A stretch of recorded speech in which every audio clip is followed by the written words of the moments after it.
notas inertes del mar, el diapasón, sonatas de plata con las que viajo yo hacia un mundo perdido que tal vez quiera mis sueños ocultar entre los tintineos de plata en algún lugar.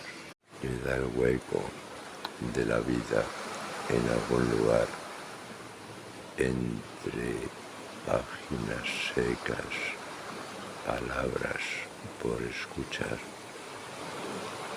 y los huecos del recuerdo pretender nacer serán entre las palabras nuevas que un día podré albergar. Luces de colores, el mar en su vuelo dejó notas ateridas a versos en mi canción.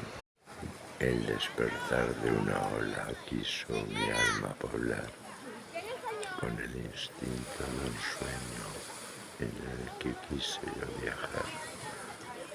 Roces de agua, reflejos de plata son espacios ateridos que en mi alma pudieron navegar.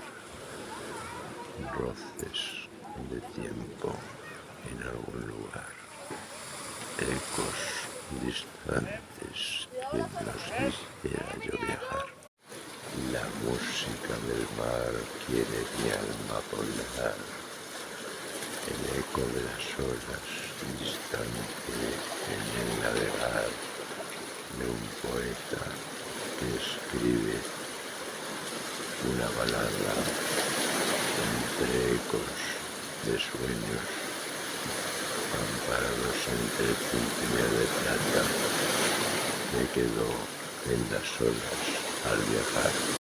Vanidades a la búsqueda de una verdad, soledades extintas ya junto al mar, sueños de arenas, olas que pasan y el tiempo a la deriva, tal vez algún día quedará en la pausa que emerge entre líneas distantes en un papel.